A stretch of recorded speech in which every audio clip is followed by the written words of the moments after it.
कक्षा 12 के विद्यार्थियों, आज हम अपना 7वां श्लोक प्रजानुरंचको नृपकः पढ़ेंगे।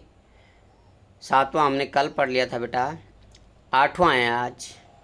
जैसे हमने कल पढ़ा था कि राजा दिलीप जो है जनता से यानी अपनी जो प्रजा थी उससे कर लेते थे, लेकिन उस कर के बदले में जो है वो जो कर इकट्ठा होता था उससे ज़्यादा वो प्रजा पर लगाते थे। जिस प्रकार से सूर्य पृथ्वी से कुछ जल सोखता है और उसके बाद कई गुना हजारों गुना करके जो है उसको बरसाता है, तो उसी प्रकार से अब देखिए अगला जो श्लोक है वो देखिए श्लोक जरा अब पढ़ेंगे हम उसको कि ज्ञाने मौनम क्षमा शक्तौ त्यागे श्लाघ विप्रया गुणा गुणानुबंधित्वा तस्या सप्रसवा इवा।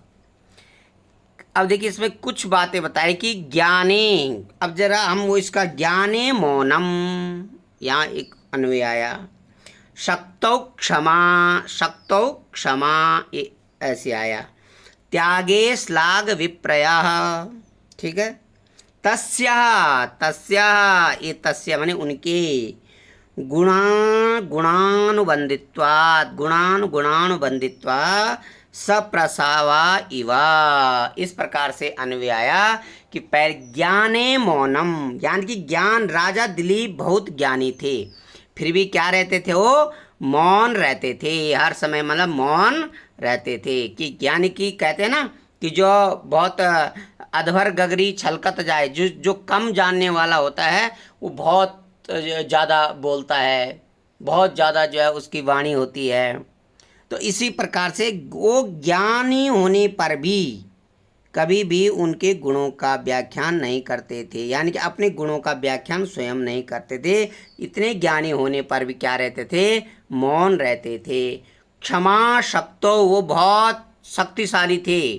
क्या थे वो, शक्तिशाली, शक्तिशाली, यहाँ देखो ये लिख रहा हूँ मैं, शक्तिशाली थे राजा दिलीप, शक्तिशाली थे, लेकिन जो है कभी क्षमा, सभी को शक्तिशाली होने पर भी वो दूसरों को क्षमा कर देते थे, ठीक है। त्यागे श्लाघ विप्रया, त्याग की भावना बहुत ज़्यादा उनमें थे, और कभी भी अपने इन शक्तियों पर श्लाघ विप्रया यानी कभी भी उन्हें गर्व नहीं होता था, यानी वो घमंड नहीं करते थे कभी भी अपनी शक्ति पर बेटा, वो कभी भी क्या नहीं करते थे, घमंड नहीं करते थे, कभी भी अपनी शक्ति पर जो है घमंड नहीं करते। श्लाघ विप्रया मने घमंड करे। गुणा गुणान तस्य, अब तस्य आया मतलब तस्य का मतलब उनके, उनके किसके, राजा दिलीप के, किनके, राजा दिलीप के।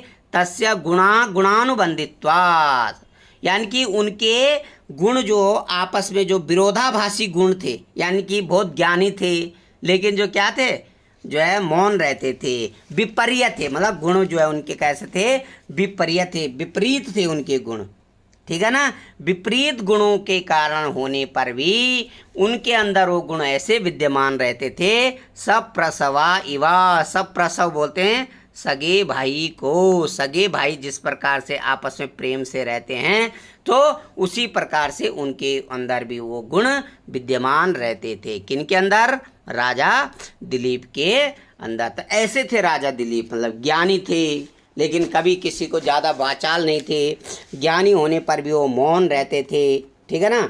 और जो है उनके अंदर बहुत शक्ति थी लेकिन कभी किसी को दंडित नहीं करते थे। भाई इतने बड़े राजा थे, ठीक है ना, कम बोलते थे, उतना ही बोलते थे जितनी ज़रूरत होती थी। हमें भी कहते ना, अति का भला न बोलना, अति की भली न धूप, अति का भला न बरसना, अति की भली न चूप, तो अति सर्वत्र बढ़ जाइए, ठीक है ना। तो इस प्रकार से राजा दिलीप के गुणों का इस श्लोक में व्याख्यान आया। अब देखो अगला श्लोक आ रहा है आपका, नवा श्लोक आ रहा है। प्रजानां विनयाधातर दक्षिणाभरणादपि सा पिता पितरस्तासां केवलम जन्म हेतवः। कह रहे कि प्रजानां विनयाधातात, प्रजानां विनयाधातात, ठीक है ना, प्रजानां विनयाधातात रक्षणात्, धाताद अरक्षणात्, तो रक्षणात् अलग हो जाएगा, भरणाद अपि हो जाएगा, भरणाद अपि, भरणा दपि का है ना, तो भरणाद हो जाएगा, अपि इसमें मिल जाएगा, भरणाद अपि, ठीक है ना। सह पिता, सह पिता, सह पिता, पिता पितरस्तासाम केवलम जन्म हेतवा, कह रहे कि अपने प्रजाओं में विनय का आधान करते हुए, यानी अपनी प्रजा को हर समय नैतिकता के मार्ग, विनयाद, विनय, विद्या ददात विनयम कहते हैं ना, विनय माने नैतिकता, यानी प्रजा को वो नैतिकता के मार्ग पर ले जाते थे, व्यावहारिक शिक्षा प्रदान करते थे।